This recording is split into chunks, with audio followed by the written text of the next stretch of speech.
Podcast. Lo mejor está por escuchar.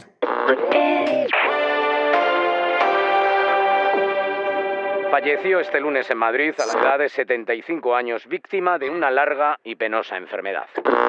Pamplona se suma a la lucha contra una enfermedad incurable para cronificarla o curarla. Acudió al hospital y le detectaron una enfermedad terminal. Sufre una grave enfermedad a los 63 años.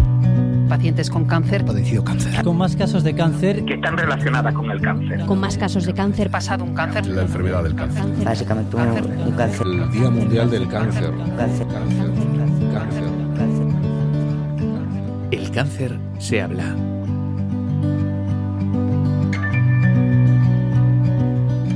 Tras atravesar un proceso oncológico, algunas personas deben comenzar otro camino del que a menudo no eran conscientes. Nos referimos a convivir con las secuelas físicas, emocionales o cognitivas que el cáncer o el tratamiento pueden tener en los y las pacientes. Episodio 5. De discapacidad y cáncer se habla.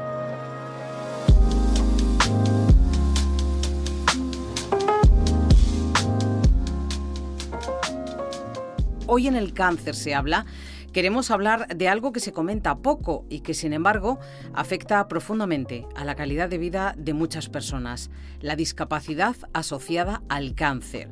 Porque sí, el cáncer puede dejar huellas que afectan a la movilidad, la alimentación y otras áreas de la vida del paciente o la paciente. Son dificultades añadidas en el proceso y circunstancias que pueden ser reconocidas como discapacidad.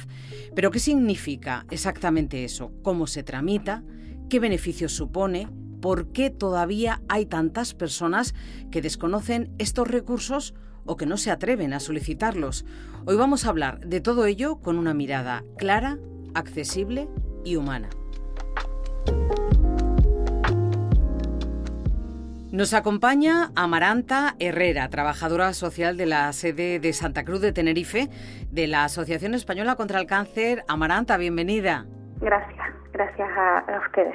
Amaranta, si te parece, vamos a empezar por lo básico, porque a veces se confunden los términos. ¿Qué entendemos por discapacidad en este contexto y en qué se diferencia de otros términos como, por ejemplo, la incapacidad o la dependencia? Pues si bien es cierto que los términos tienden a confundirse porque muchos son similares, la discapacidad como tal sería el reconocimiento de la condición física o psíquica o sensorial en la que se puede encontrar una persona y que en su día a día, en la interacción pues con las posibles barreras sociales o ambientales que pueda llegar a encontrarse, vea limitada su participación plena en la realización de lo que conocemos como las actividades básicas de la vida diaria. Además, la competencia directa de la discapacidad pues es asumida pues por cada comunidad autónoma, y el formato que se establece pues para concretar lo que es la discapacidad es a través de un dictamen técnico otorgándose un porcentaje. Todo este proceso lo lleva a cabo el EVO, que es un equipo de valoración y orientación que en este caso está conformado por diferentes profesionales, donde inclusive se encuentra la figura del trabajador social. Y para entendernos, básicamente, siempre y cuando a la persona llegue como mínimo a un 33% de discapacidad, o sea, un 33% en ese dictamen, pues ya se entendería que la persona tiene reconocida una discapacidad como tal.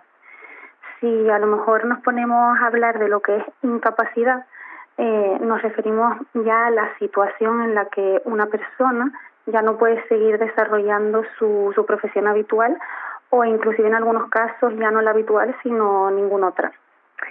Esto viene derivado de una condición médica previamente ya reconocida por el INSS, que en este caso quien asume la competencia es el Instituto Nacional de la Seguridad Social. Y en términos generales, pues la incapacidad puede ser o temporal o permanente. Cuando hablamos de la temporal es lo que conocemos todos comúnmente como la baja médica, y la permanente pues sí que tiene ya varios grados. Esta condición de manera concreta sí que va unida a una prestación económica, y la cuantía pues siempre va a variar o fluctuar en función de la persona, los años de de cotización mínimos exigidos a razón de la edad que tenga la persona, etcétera. Y después, con respecto a lo que es el tema de la dependencia es una situación en la que una persona puede encontrarse ya no solo por una condición médica, sino pues también pues por la edad ya que llegamos a tener, o por tener una discapacidad, o en ocasiones por reunir varias de estas condiciones en la misma persona. Esta condición lo que implica básicamente es que ya vas a necesitar siempre de un tercero, sí o sí, para poder llegar a realizar las actividades básicas de la vida diaria de las que hablábamos antes, pues como puede ser el hecho de asearse de manera autónoma, vestirse, comer, moverse, etcétera. La dependencia en sí misma sí que está clasificada en 3 grados y en función del tipo de ayuda que la persona pues vaya a precisar, pues se otorga un grado u otro. La competencia en este caso sí que la comparten el gobierno central y las comunidades autónomas. De diferenciar los términos, sobre todo en relación a este último de la dependencia, pues diría que la mayor diferencia que existe entre discapacidad y dependencia es que la condición de una persona con discapacidad no siempre tiene que estar asociada a una pérdida de autonomía, mientras que una persona que tiene dependencia sí que ya tiene una necesidad real y continuada en el tiempo del apoyo, de la ayuda de una tercera persona para llevar a cabo las actividades diarias. Por ejemplo, una persona puede tener una discapacidad sin depender de otros, y alguien sin una discapacidad reconocida puede estar en una situación de dependencia como tal. Y otra pregunta, Amaranta, que nos planteamos en este momento. ¿Deberíamos empezar a afinar un poco más el lenguaje cuando hablamos de estos temas? ¿Palabras como minusválido, por ejemplo? Pues sí, deberíamos, es importante y además es muy necesario. Pues la sociedad ha ido evolucionando afortunadamente con los años y el tiempo, y también pues van cambiando las terminologías, y literalmente la palabra minusválido significa menos válido, por lo que el término en sí mismo ya lleva una connotación bastante negativa. Y es que la realidad es que por el hecho de tener una discapacidad reconocida no somos menos válidos por ello. El camino debería ser el de ir dejando atrás todos estos términos que han ido quedando en desuso, pues tanto el de minusválido, el de inválido, disminuido, etcétera, y llegar a optar a un lenguaje mucho más inclusivo, más respetuoso, donde antepongamos siempre a la persona pues por delante de la condición. Al final creo que sería suficiente con decir persona con discapacidad, o persona con movilidad reducida, o persona con enfermedad de salud mental. Pues cualquiera de estas maneras de definirlo sería mucho más correcta, porque la discapacidad como tal no nos define. Y otra cosa, Amaranta, ¿a todas las personas que han pasado por un cáncer se les va a reconocer algún grado de discapacidad? No a todas las personas, y esto es algo que debemos tener muy en cuenta, y uno de los temas que más dudas pues suscitan cuando estamos atendiendo a los y las pacientes. Todo este proceso va a depender siempre del impacto que haya tenido la enfermedad, de las secuelas derivadas del proceso y de cómo esto afecta a las actividades básicas de la vida diaria que tanto siempre nombramos. Porque para que una persona obtenga la discapacidad se le debe de haber reconocido como mínimo con un 33% tras haber sido evaluado por este EVO del que hablábamos antes, por este equipo de valoración y orientación. Y en muchos casos pues no se llega a este porcentaje a pesar de haber pasado por un proceso oncológico como tal. Pues ya tenemos esa información de utilidad seguro para todas las personas que estén en esta situación. Pero ¿podrías contarnos cómo se gestiona la solicitud de la discapacidad y qué pasos se deben seguir? Sí, bueno, el proceso puede variar ligeramente según la comunidad autónoma, pero por norma general sigue unos pasos comunes. Grosso modo podríamos decir que se inicia a través de un trámite, llevando a cabo una solicitud que se puede gestionar pues o vía online por los medios pertinentes o también de manera presencial. Y presencialmente pues podríamos hacerlo solicitando cita en el centro base de la discapacidad de tu comunidad autónoma o en el centro de valoración que esté para ello.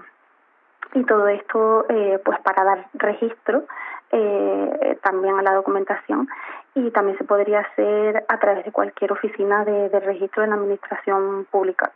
La solicitud como tal, este formulario del que hablamos, debe ir acompañado de una serie de documentación, como puede ser pues el DNI o los informes médicos, entre otras. Y ya pues una vez se dé registro a la solicitud, ya solamente quedaría esperar a que nos citaran para ser valorados, y a posteriori de dicha cita y de dicha valoración, pues por correo certificado o por correo postal, nos llegaría la resolución de la misma. ¿Qué factores influyen en el reconocimiento del grado de discapacidad?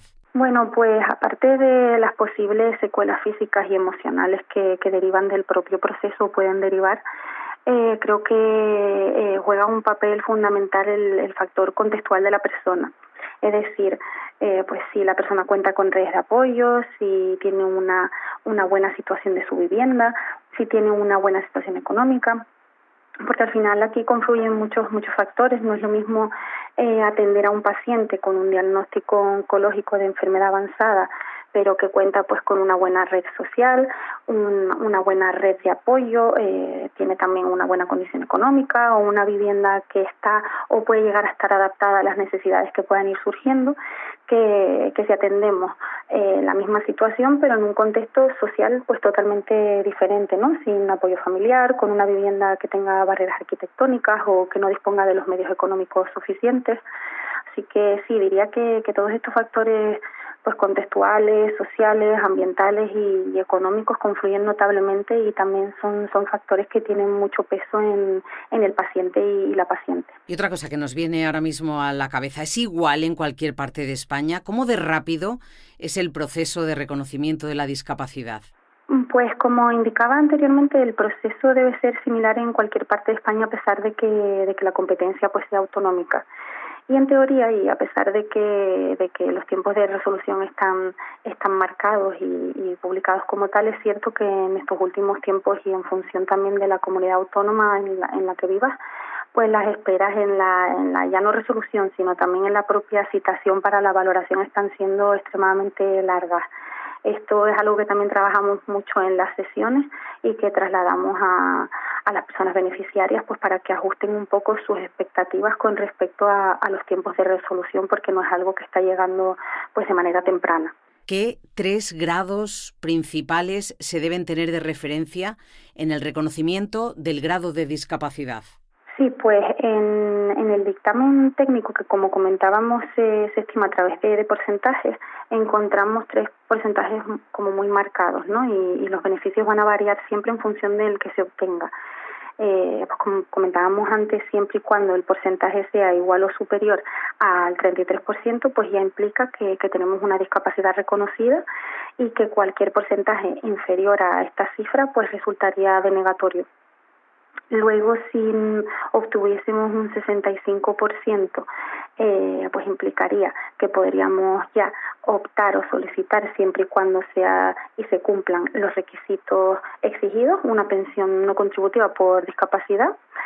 Y si llegásemos a obtener un 75% de discapacidad o más, pues esto podría implicar un aumento en la cuantía de la pensión no contributiva por discapacidad, pudiendo llegar a acceder a un complemento económico adicional del 50% sobre la pensión, pues que implicaría que se necesita de un concurso de una tercera persona. Es decir, en el dictamen técnico debería aparecer un sí de manera concreta para poder acceder a este aumento de la cuantía de la pensión. Y luego otra cuestión, además de reconocerte el grado de discapacidad, ¿hay otras valoraciones asociadas en este reconocimiento?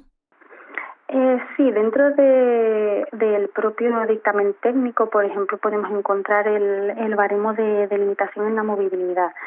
Actualmente debe aparecer de manera específica la palabra positivo, es decir, en este área. Esto daría lugar a optar, por ejemplo, a la tarjeta de aparcamiento, que no todas las personas pueden llegar a optar a ella a pesar de que tengan reconocida pues una discapacidad. Y una vez reconocida la discapacidad, ya sabemos, la persona obtiene algunas ayudas para su inserción sociolaboral, pero ¿cuáles son esos apoyos, esos derechos a los que puede acceder una persona una vez obtiene ese grado?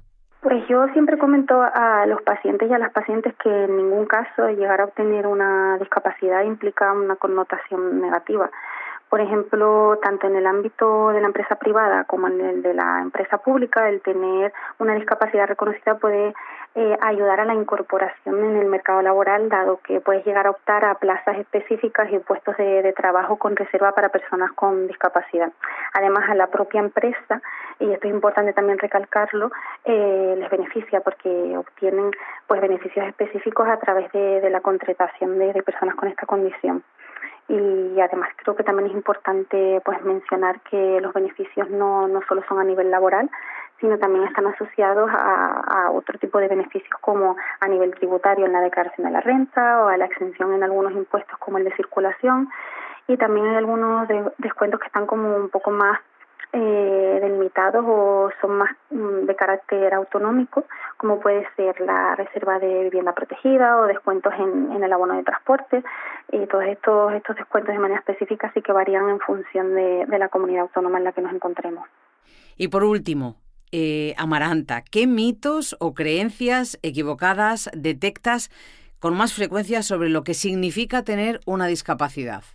Pues en el ámbito oncológico muchas personas creen erróneamente que el hecho de haber pasado por un proceso de enfermedad de estas características va a dar lugar sí o sí a la obtención de la discapacidad como tal.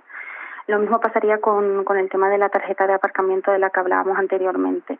No todas las personas que tienen una discapacidad tienen derecho a obtener esta tarjeta porque no todas tienen limitaciones en la movilidad. Y también no todas las personas que hayan pasado un proceso oncológico van a obtener una discapacidad por defecto. También suele haber una falsa creencia de que muchas personas insisten en presentar nuevamente, ya habiendo obtenido un porcentaje X de discapacidad, pues en presentarlo nuevamente por creer falsamente que si se le aumenta el porcentaje de discapacidad, pues ya de por sí a mayor porcentaje, mayor cuantía en la pensión. Y la realidad es que no, que la cuantía es fija y la única forma de que esta pensión aumentara es la de llegar a obtener un 75% de discapacidad en los términos de los que hablábamos también en apartados anteriores. Gracias, Amaranta. Lo hemos entendido con tu ayuda todo perfectamente. Además, es una información de utilidad que muchas personas que se encuentran ahora mismo en este momento pasando por esta situación seguro que te agradecen. Gracias por contarnos tantas cosas. También, Amaranta, un gran abrazo. Un abrazo y gracias a ustedes por darnos voz.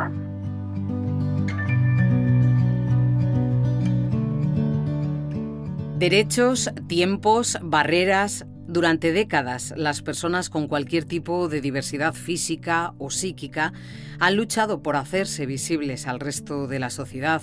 Estamos creando un mundo más inclusivo, pero necesitamos seguir poniendo lo necesario para ayudar a la integración de todas las personas con algún tipo de diversidad física o psíquica. Estamos empezando ya a visibilizar algunos aspectos, pero ahora queda poner herramientas para seguir facilitando la vida de estas personas. Reconocer la discapacidad es dar nombre y respuesta a una situación real, es abrir una puerta a recursos, ayudas y mejoras en la calidad de vida. Si estás pasando por un proceso oncológico y sientes que las secuelas te están limitando, no estás sola, no estás solo. Puedes informarte, puedes pedir ayuda. La Asociación Española contra el Cáncer está aquí para acompañarte. Recuerda, tienes a tu disposición atención gratuita las 24 horas, todos los días del año, en el 900 100 036 y en contralcáncer.es. Gracias por escucharnos y hasta pronto.